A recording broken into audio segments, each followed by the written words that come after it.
दोस्तों आज हम लोग शुरू करेंगे हिस्ट्री, जो बीपीएससी टीआरई 3 में पूछा गया हमारा प्रश्न था। ये क्लास 9-10 के एग्जाम में पूछा गया था बीपीएससी टीआरई 3 में। चलिए तो थोड़ा इसको पढ़ते हैं और इसके बारे में समझते हैं। पहला क्वेश्चन, हड़प्पा सभ्यता को किस ऐतिहासिक चरण में रखा जा सकता है? प्राक इतिहास, आदि इतिहास, इतिहास। बताइए इनमें से अधिक या इनमें से कोई नहीं। हड़प्पा सभ्यता को किस ऐतिहासिक चरण में रखा जा सकता है? तो इसका सही आंसर होगा आदि इतिहास। हड़प्पा सभ्यता को आदि इतिहास के चरण में रखा जा सकता है। अगला सवाल,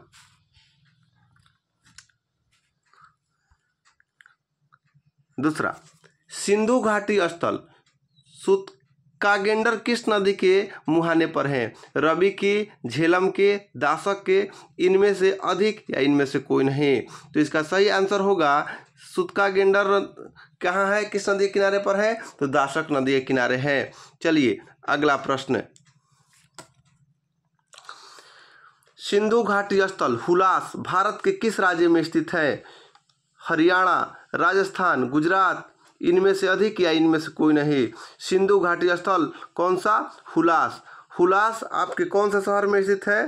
तो हुलास यूपी में स्थित है। कहाँ है? यूपी में। तो इसमें कोई आंसर नहीं दिया है, तो इसका सही आंसर होगा उत्तर प्रदेश, इनमें से कोई नहीं। अगला प्रश्न,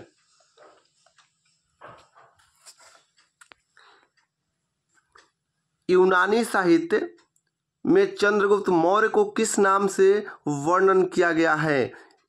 एटिगोनस, एंटियोकस, सेंड्रोकोटस। बताइए यूनानी साहित्य में चंद्रगुप्त मौर्य को सेंड्रोकोटस के नाम से जाना गया है। किस नाम से? सेंड्रोकोटस के नाम से जाना गया है। चलिए अगला प्रश्न, किस यूनानी लेखक ने कहा है कि एरियाना प्रदेश चंद्रगुप्त मौर्य का विवाह में दिया गया था? क्वेश्चन है कि एरियाना प्रदेश जो है चंद्रगुप्त मौर्य के विवाह में दिया गया था, ये किस यूनानी लेखक ने कहा है? तो ऑप्शन है स्ट्रेबो, जस्टिन, प्लूटार्क, एक से अधिक या इनमें से कोई नहीं। तो इसका सही आंसर होगा स्ट्रेबो। कौन सा होगा सही आंसर? स्ट्रेबो। स्ट्रेबो ने कहा था कि एरियाना प्रदेश चंद्रगुप्त मौर्य को विवाह में दिया गया था। चलिए अगला प्रश्न, ये प्रश्न आपका बीपीएससी टीआरई 3 में पूछा गया है। पेपर को हम लोग सॉल्व कर रहे हैं। चलिए हूबहू पेपर सॉल्व है। अगला सवाल, अशोक, एक मिनट,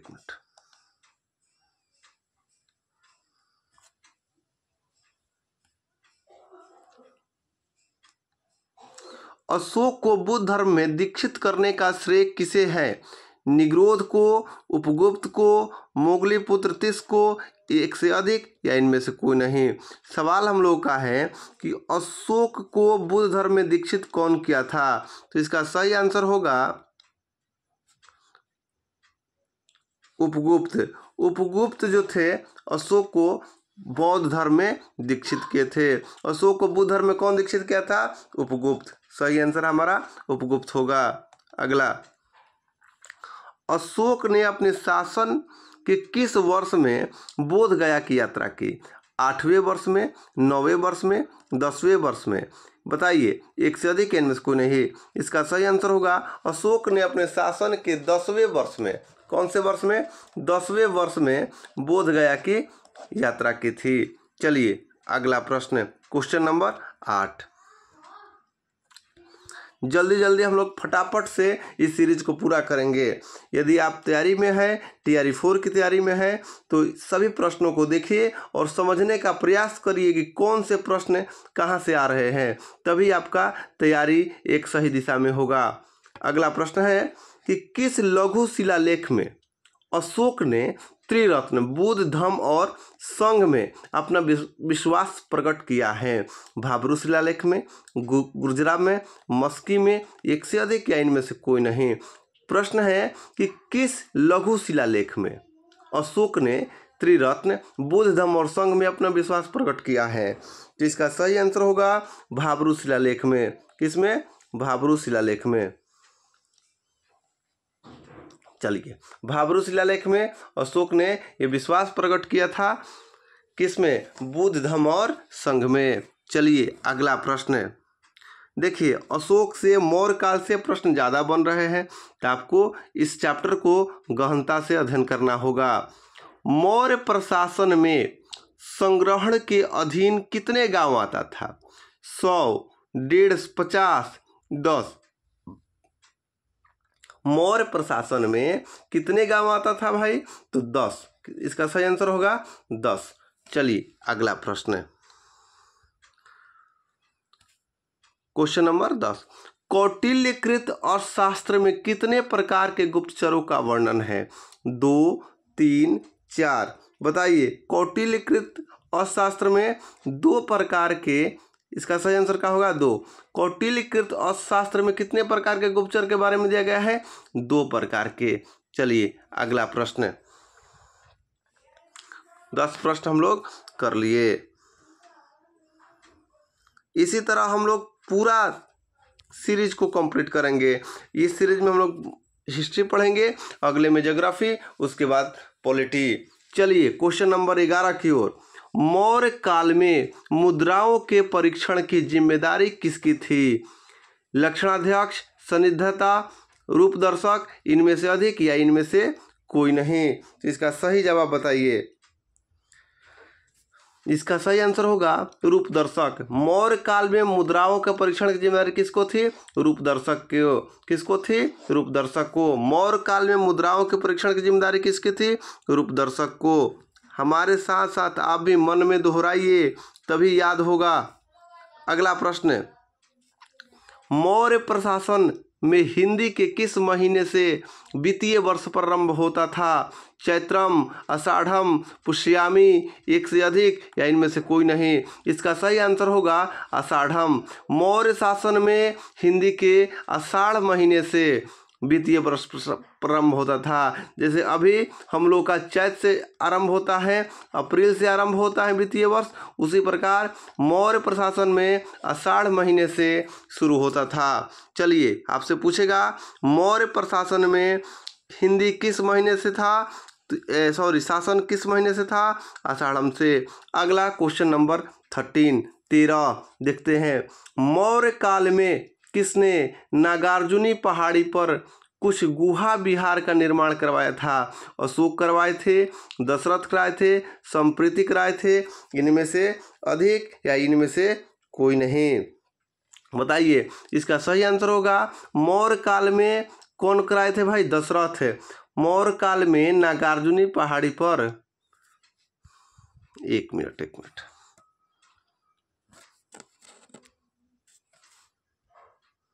मौर्य काल में नागार्जुनी पहाड़ी पर कौन कराए थे? दशरथ ने गुहा विहार का निर्माण करवाया था। चलिए अगला प्रश्न, क्वेश्चन नंबर 14। देखिए, मौर्य काल से 13 प्रश्न है। उसके बाद है कि हर्ष एवं पुलकेशिन द्वितीय के मध्य संघर्ष का वर्णन।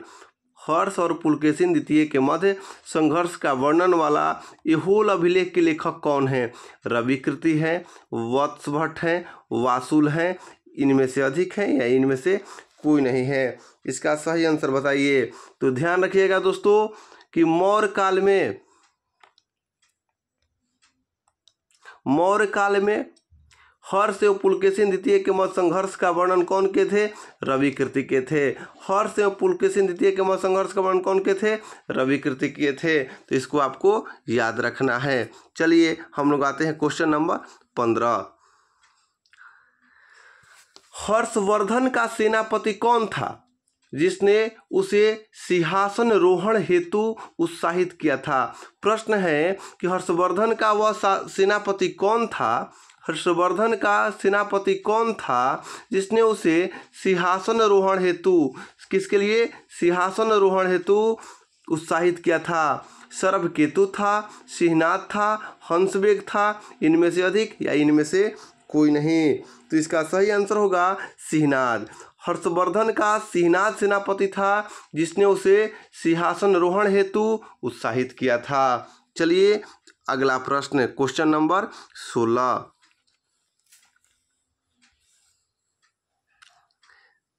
यदि आपको तैयारी करना है तो प्रतिदिन तैयारी में लग जाइए। कुछ कुछ प्रश्नों को आप देखिए, पढ़िए और याद रखिए, तभी जाके हम लोग का तैयारी एकजुट होगा और एग्ज़ाम बढ़िया जाएगा, जिससे हमारा सिलेक्शन पक्का होगा। चलिए क्वेश्चन नंबर 16।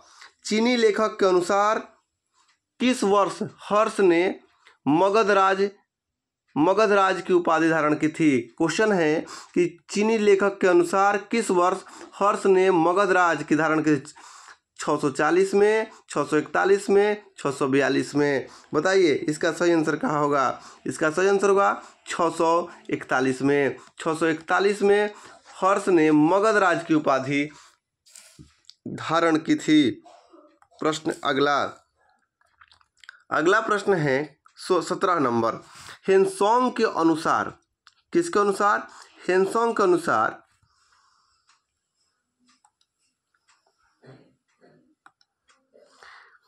हेनसोंग के अनुसार हर्ष ने बिहार के किस स्थान पर एक पीतल का विहार बनाया था? हेनसोंग के अनुसार हर्ष ने बिहार के किस स्थान पर एक पीतल विहार बनाया था? बोधगया में, राजगीर में, नालंदा में। इनमें से अधिक या इनमें से कोई नहीं। प्रश्न है कि बताइए कि किस स्थान पर नालंदा, इसका सही आंसर क्या होगा? बिहार के नालंदा में एक पीतल विहार बनाया था। कहाँ पर? नालंदा में पीतल विहार बना था। चलिए अगला प्रश्न।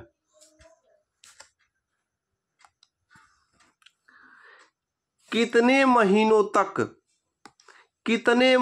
तक हेनसोंग नालंदा में ठहरा और अध्ययन किया? बताइए 14 महीने, 18, 28। देखिए हेनसोंग 10 वर्षों तक अध्ययन किया था नालंदा विश्वविद्यालय में। ठीक है, तो इसका सही आंसर क्या होगा? ई। सही आंसर क्या होगा? ई होगा दोस्तों। हेनसोंग 10 वर्षों तक नालंदा विश्वविद्यालय में रुककर अध्ययन किया था। अगला प्रश्न क्या है कि गुप्त काल में नालंदा विश्वविद्यालय का संस्थापक कौन था? आपसे पूछेगा कि नालंदा विश्वविद्यालय का संस्थापक कौन था? ऑप्शन चंद्रगुप्त विक्रमादित्य, समुद्रगुप्त, रामगुप्त, एक से अधिक या इनमें से कोई नहीं। बताइए कौन सा होगा? सही आंसर आप कमेंट में डालिए जल्दी। चलिए बताते हैं। नालंदा विश्वविद्यालय का संस्थापक कौन था? तो कुमार गुप्त थे। कौन थे भाई? कुमार गुप्त। याद रखिएगा दोस्तों, नालंदा विश्वविद्यालय के संस्थापक कौन थे? कुमार गुप्त। चलिए आंसर कुमार गुप्त। तो इसका सही आंसर क्या होगा? ई। इनमें से कोई नहीं। अगला प्रश्न सर्वप्रथम क्वेश्चन नंबर 20। सर्वप्रथम किस चोल शासक ने सिंहल नरेश महेंद्र पंचम को उसकी धरती पर पराजित किया? क्वेश्चन है कि सिंहल नरेश महेंद्र पंचम को उसी की धरती पर पराजित किया था। कौन चोल शासक था? राजराज प्रथम, राजराज द्वितीय, राजेंद्र द्वितीय, इनमें से अधिक या इनमें से कोई नहीं। बताइए 20 नंबर क्वेश्चन का आंसर। इसका सही आंसर होगा राजराज प्रथम। राजराज प्रथम ऐसा शासक थे जिन्होंने सिंहल नरेश को उन्हीं के धरती पर जाकर पराजित किए थे। चलिए आते हैं अगले प्रश्न की ओर। Question number 21। देखिए दोस्तों, आपको जनरल नॉलेज की तैयारी करना है तो प्रतिदिन आपको तैयारी में लग जाना होगा और एक एक प्रश्नों को बढ़िया से पढ़ना होगा। और सबसे बड़ा जरूरी है कि आप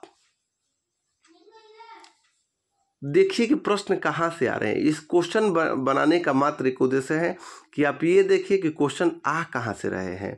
अभी हम लोग देखें कि मौर्य काल से आ रहा है प्रश्न, ठीक है, चोल वंश से आ रहा है। तो आप इस चैप्टर को ध्यान से पढ़िए, तब जाके आपका बढ़िया होगा पेपर।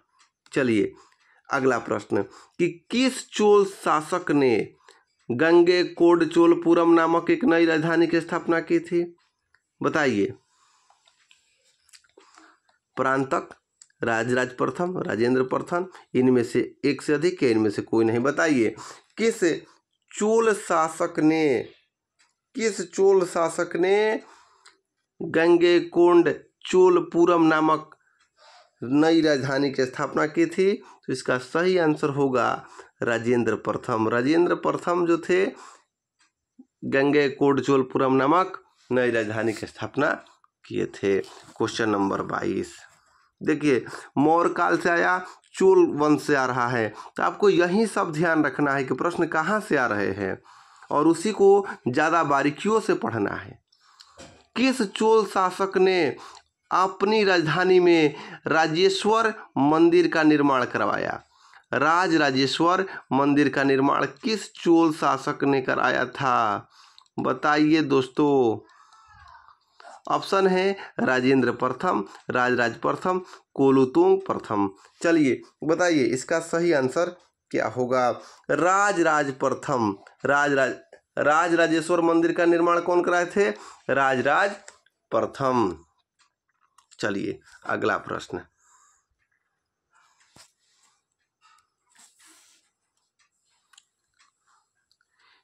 कि देखिए, चोल वंश से बहुत सारे प्रश्न हैं, तो आपको चोल वंश के प्रश्नों को ध्यान से देखना है। चोल के चैप्टर को अच्छे से पढ़ना है, तभी आपका बढ़िया होगा TRE 4 में। किस चोल शासक को समकालीन लेख में चोल नारायण कहा गया है? कह रहा है कि किस चोल शासक को चोल नारायण कहा गया है? राजेंद्र प्रथम को, राजधिराज प्रथम को, राजराज प्रथम को? बताइए। राजराज प्रथम को ही चोल नारायण कहा गया है। और राजराज प्रथम, देखिए इनसे ये पहले, इसके पहले वाला भी प्रश्न यहीं से था कि देखिए है ना कि राजराजेश्वर मंदिर का निर्माण कौन कराए थे? राजराज प्रथम। और फिर वहीं से अगला सवाल है कि चोल नारायण की उपाधि किसको है? राजराज प्रथम को ही। चलिए अगला प्रश्न है। अब आते हैं हम लोग मध्यकालीन भारत में। सर्वप्रथम इल्तुतमिश को कहाँ का गवर्नर बनाया गया था? इल्तुतमिश को गुलाम वंश में थे इल्तुतमिश। बताइए। संभल का, बदायूं का, ग्वालियर का, कहाँ का गवर्नर इल्तुतमिश को बनवाया गया था? इसका सही आंसर होगा बदायूं। सर्वप्रथम बदायूं का गवर्नर इल्तुतमिश को बनाया गया था। चलिए अगला प्रश्न। किस स्थान पर इल्तुतमिश ने गजनी के ताजुद्दीन यल्दौज को बुरी तरह पराजित किया एवं बंदी बना लिया? बताइए। किस स्थान पर इल्तुतमिश ने गजनी के ताजुद्दीन यल्दौज को बुरी तरह पराजित किया? ऑप्शन है तराइन, चिनाब की नदी तट पर, सिंध पर। इनमें से अधिक या कोई नहीं? सही आंसर बताइए। इसका सही आंसर होगा तराइन। तराइन नामक स्थान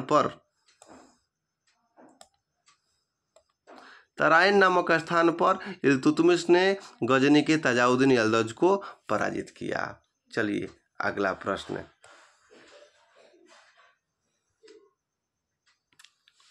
क्वेश्चन नंबर 26, हिस्ट्री के 26वां प्रश्न। इल्तुतमिश को खरीदने में कुतुबुद्दीन को कितना खर्च पड़ा था? देखिए, अब इल्तुतमिश से सवाल है तो लगातार 4 सवाल है, आप ध्यान से पढ़िए। इल्तुतमिश को खरीदने में कुतुबुद्दीन को कितना खर्च?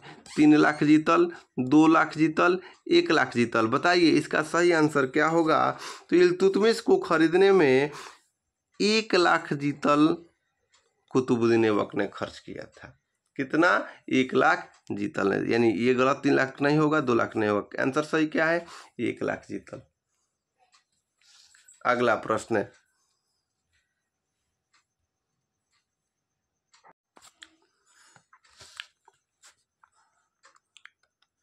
अगला प्रश्न 27। किस वर्ष बगदाद के खलीफा ने इल्तुतमिश को मान्यता प्रदान की?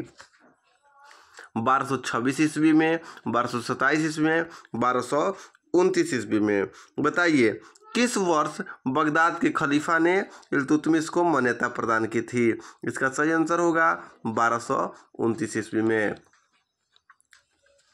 अगला प्रश्न, दिल्ली में कुव्वत उल इस्लाम मस्जिद का निर्माण किसने करवाया था? कुतुबुद्दीन ऐबक ने करवाया था। दिल्ली में कुव्वत उल इस्लाम मस्जिद का निर्माण, ऑप्शन ए कुतुबुद्दीन ऐबक, इल्तुतमिश, बलबन, एक से अधिक या इनमें से कोई नहीं, बताइए।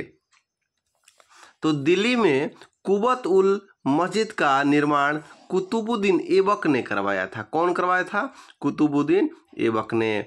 चलिए अगला सवाल, क्वेश्चन नंबर 29, दिल्ली सल्तनत के इतिहास में किस अवधि को चालीसा का शासनकाल माना गया है? 1236 से 42, 36 से 66, 36 से 46, एक से अधिक या इनमें से कोई नहीं। दिल्ली सल्तनत में चालीसा का साल किसको माना गया है? तो 1236 से 66, 1236 से 66 को दिल्ली सल्तनत में चालीसा का साल कहा गया है। 1236 से 66, option B is correct answer. अगला, किस सुल्तान के अधीन नाइब ए ममलिकात का नया पद सृजित किया गया? आपसे पूछा गया है कि किस सुल्तान के अधीन नाइब ए ममलिकात का नया पद सृजित किया गया है? रुकनुद्दीन फिरोज, मुइजुद्दीन बहराम, अलाउद्दीन मशहूद शाह, इनमें से अधिक या इनमें से कोई नहीं। इसका सही आंसर होगा मुइजुद्दीन बहराम शाह को नाइब ए ममलिकात के पद से सृजित किया गया था। अब आते हैं और हमारा 10 प्रश्न बचा है। देखिए, हिस्ट्री के 40 प्रश्न आएंगे और ज्योग्राफी के 40 प्रश्न या पॉलिटी के 40 प्रश्न आपको तैयार करने होंगे। चलिए अगला प्रश्न, दिल्ली सल्तनत कालीन इतिहास में सर्वप्रथम नाइब ए ममलिकात कौन बना? मलिक जुनौदी, गयासुद्दीन बलबन, इख्तियारुद्दीन एतगिन, इनमें से अधिक या इनमें से कोई नहीं। तो इसका सही जवाब आप बताइए। इसका सही आंसर होगा इख्तियारुद्दीन एतगिन। दिल्ली सल्तनत कालीन में सर्वप्रथम नाइब ए ममलिकात किसको कौन बना था? इख्तियारुद्दीन एतगिन। अगला सवाल आसान सवाल है कि गयासुद्दीन बलबन का मूल रूप नाम क्या था? गयासुद्दीन बलबन का बदरुद्दीन था, बहाउद्दीन था, शमसुद्दीन था, इनमें से अधिक या इनमें से कोई नहीं, बताइए। इनमें से सही आंसर क्या होगा? इसका मूल नाम था बहाउद्दीन। सही क्या होगा आंसर? बहाउद्दीन। गयासुद्दीन बलबन का मूल नाम बहाउद्दीन। अगला, नाइब ए ममलिकात का पद पर बलबन को हटाकर किसको बहाल किया गया था? किसूल खान, इमादुद्दीन रेहान, हैबत खान, एक से अधिक या इनमें से कोई नहीं, बताइए। इसका सही आंसर होगा कि किधर गया? हाँ, ये वाला है। इमादुद्दीन रेहान को बलबन को हटाकर बहाल किया गया था। नाइब ए ममलिकात पद पर बलबन को हटाकर इमादुद्दीन रेहान को बनाया गया था। अगला सवाल 34, बलबन ने अपने सहधर्मी को आज्ञाकारी बनाने हेतु सिक्के पर क्या खुदवाया? नासिर अमीर उल मोमिनीन, नाइब ए मोमिनीन, अमीर उल मोमिनीन, एक से अधिक या इनमें से कोई नहीं, बताइए। इसका सही आंसर होगा नासिर अमीर उल मोमिनीन। बलबन ने सहधर्मी को आज्ञाकारी बनाने हेतु सिक्के पर नासिर अमीर उल मोमिनीन खुदवाया था। अगला सवाल 35, ममलुक वंश का अंतिम शासक कौन था या दास वंश का अंतिम शासक कौन था? कैमूर्स, बुगरा खान, कैकुबाद, एक से अधिक या कोई नहीं। इसका सही आंसर होगा कैकुबाद। कैकुबाद ममलुक या दास वंश का अंतिम शासक था। चलिए, या गुलाम वंश। अगला प्रश्न है 36 कि किस राजपूत शासक के दरबार में अकबर का जन्म हुआ था? राणा संग्राम सिंह, राणा बिरसाल, राजा विक्रमादित्य, उपयुक्त से अधिक या इनमें से कोई नहीं? ये बहुत आसान सवाल है, सबको पता होगा। राणा बिरसाल, राणा बिरसाल के यहाँ 1542 ईस्वी में अकबर का जन्म हुआ था। चलिए अगला प्रश्न 37 किस स्थान पर अकबर का राज्यारोहण हुआ था? ठट्टा में हुआ था, पानीपत में हुआ था, कलनौर में हुआ था, एक से अधिक या इनमें से कोई नहीं? बताइए। सबको पता होगा कि अकबर का राज्यारोहण कलनौर में हुआ था। कहाँ पर हुआ था? कलनौर में। पानीपत में युद्ध हुआ था 1556 में। पानीपत के मैदान में 3 लड़ाइयाँ लड़ी गई है। एक लड़ा गया है 26 में, एक लड़ा है 56 में, एक लड़ा गया है 76 में। 1526 पानीपत का प्रथम युद्ध, 1556 पानीपत का द्वितीय युद्ध और 1776 पानीपत का तृतीय युद्ध है। तो पानीपत का मैदान इतिहास में बहुत ही महत्वपूर्ण है। चलिए अगला प्रश्न तो यह है कि किस स्थान पर अकबर का राज्यारोहण हुआ था? कलनौर में, कालानौर में। अगला प्रश्न है अकबर का अंतिम विजय किस पर था? आंसर गुजरात में, सिंध में, आसरीगढ़ में, एक से अधिक या इनमें से कोई नहीं? सही आंसर होगा आसरीगढ़ में। अकबर का अंतिम विजय कहाँ पर था? आसरीगढ़ में था। अगला क्वेश्चन नंबर 39 अकबर ने मजहर की घोषणा किस वर्ष की? 1563 में, 1575 में, 1579 में? बताइए।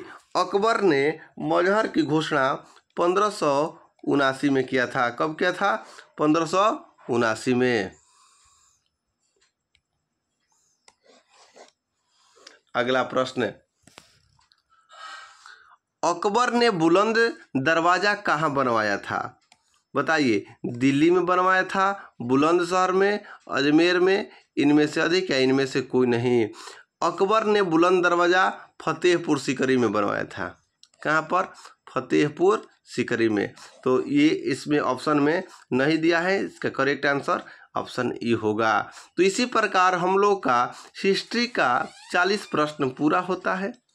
वीडियो अच्छा लगे तो प्लीज़ इसको शेयर करें, सब्सक्राइब करें, लाइक करें। धन्यवाद।